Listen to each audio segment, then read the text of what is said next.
Ողջույն սիրելիս, Տեր օրհնի քեզ։ Այս առավոտ ուզում եմ մի հրաշալի խոսք ասել քեզ, եւ այս խոսքը վերցրու եւ թող կյանք դառնա այս խոսքը քո կյանքի մեջ։ Եսայա 12-ի մեջ ասում է, որ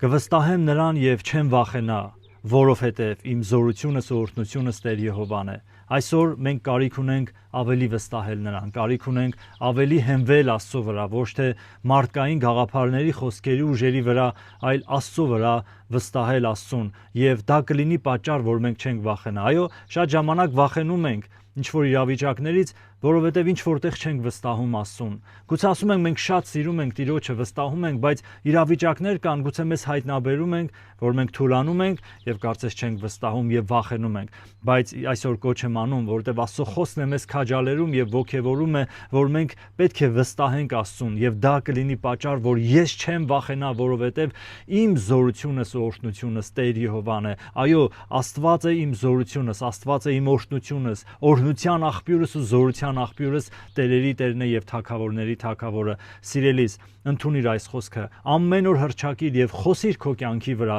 որ ես չեմ վախենա, որովհետեւ ես վստահում եմ Աստծուն։ Ես վստահում եմ Աստծուն եւ դա է պատճառը, որ չեմ վախենա, որովհետեւ օրհնությունս ու զորությունս Տեր Եհովան է։ Տերը գիտի ինչով ես դու անցնում եւ ամեն բան հայտնի է Աստծո աչքերի առջև, այնպես որ Տերը քեզ հետ է, վստահիր նրան, ապավինիր նրան, հենվիր Աստծո վրա եւ կտեսնես Աստծո զորությունը եւ օրհնությունը քո կյանքի մեջ։ Եղիր օրհնված եւ թող Աստված օրհնի կյանքիդ բոլոր օրերը Հիսուսի անունով։ Ամեն։